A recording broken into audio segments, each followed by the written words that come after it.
The presence of many thousands of British and French soldiers in Istanbul had a big impact on social life. The city was recovering from the war, from a lot of deprivation and poverty.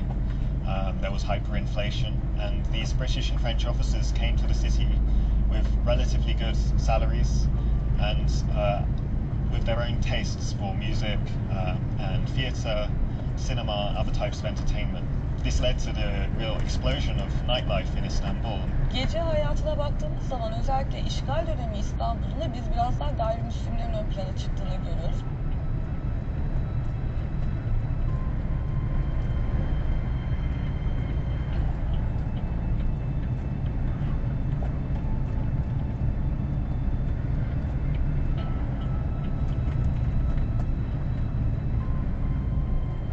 Many hundreds of new bars, cabarets, and similar institutions opened at this time because they were able to make a lot of money from these British and French troops. That was, a benefit for some people, those bar owners who could profit from the presence of these soldiers, but it also created a lot of negative reactions.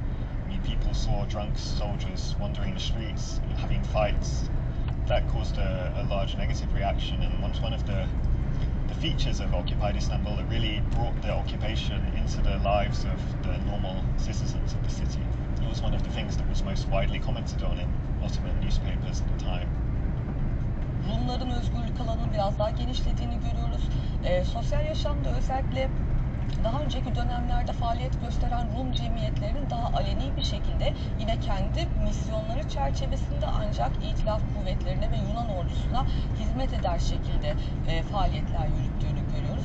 Bunların içinde tabii ki balolar organize etmek, bu balolardan toplanan bağışlar ve paralarla Yunan askerlerine ve İtilaf devletleri askerlerine yardımlarda bulunmak, eğitim konferansları vermek, diğer taraftan özellikle gayrimüslim kadınların çeşitli organizasyonlarla yine askerlere yardım faaliyetlerine girişmesi, hatta gönüllü hemşire olarak yaralı askerlere yardım için diğer işgal bölgelerine gönderilmesi gibi olaylar da söz konusu oluyor.